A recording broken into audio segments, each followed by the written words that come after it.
আমি মৃত্যুর জন্য প্রস্তুত হয়েছি। তুমি মহারাজের আদেশ পালন করো ফাইজাল্লাহ। কি করি?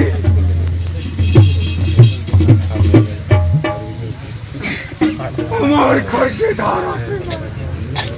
জল্লাদ, আমি তোমার কোনো কথা শুনতে চাই না। জল্লাদ, তুমি আমার বেতনভোগী কর্মচারী, রাজ বেতন নিয়েছ, রাজত্ব ভোগ করেছ, রাজ আদেশ পালন করাটা তোমার ধর্ম, সেটাও কি তুমি ভুলে গেছ?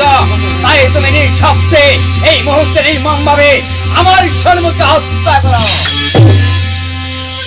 প্রস্তুত হও বালক, আমি তোমার জন্মের মতো চেয়ে বিদায় দেব।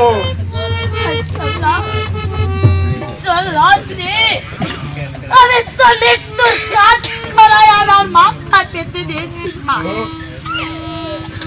তুমি তোমার কাজ সমাধান করে দিও। জয় মা কালী, জয় মা তারা, জয় হরে হরে। জল্লাদ, আজ তুমি মম আদেশ লঙ্ঘন করেছ, তাই এই মুহূর্তে তোমাকে আমি আমার চাকরি থেকে বরখাস্ত করলাম। ফিরে যাও, ফিরে যাও আমার চাকরিতে। বিদায়।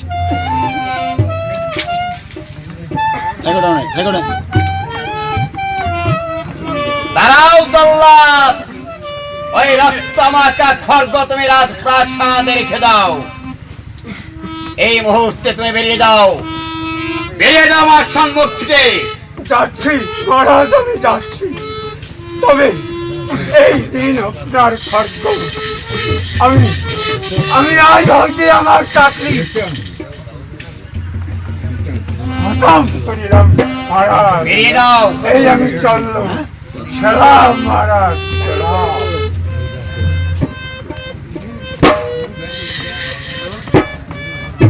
মা মাগো, আজীবন পুষ্পাঞ্জলি দিয়েছি তোমার পারিদান রক্ষা করতে গৌরব তোমার হয় না। তম পরাজয় তোমার সন্তান থাকিবে না মুক্তি ধরার মুখে তোমার। এবার তুই মৃত্যুর জন্য প্রস্তুত হয়ে যা। আজ আমার এই হস্তে তোকে বই দিয়ে আমি এই মহামায়ের রাঙ্গা তরঙ্গ দেব। জয় জয় মাতা। বাবা সুতি কি মা মাগো, বাবা সুতি তুমি কে আছে?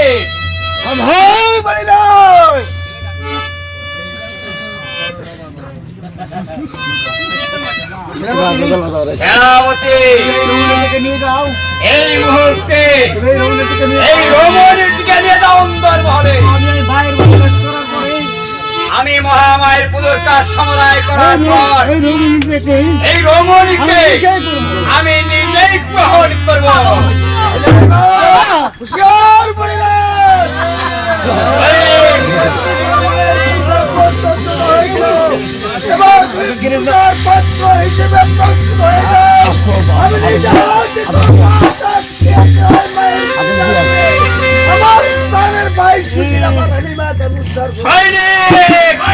তুমি আমার সঙ্গে ষড়যন্ত্র করেছ, তুমি আমার সঙ্গে প্রতিবাদ করেছ। না, তোমাকে আমি ক্ষমা করবো না।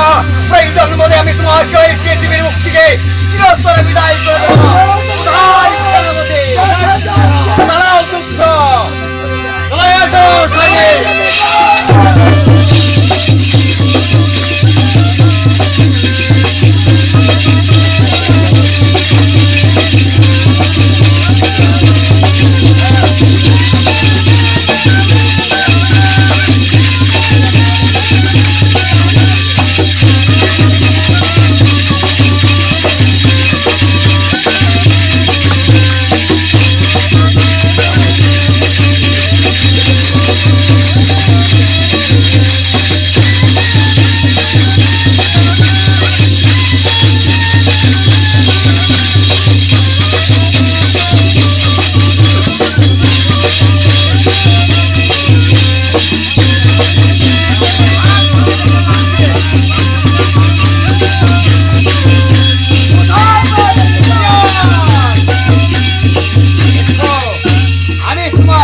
রাজ্যের সাথে মিটিয়ে দিচ্ছি। ঠিক আছে বলিরাজ, এবার দেখা যাবে কে কাকে যুদ্ধের সাথে। আরে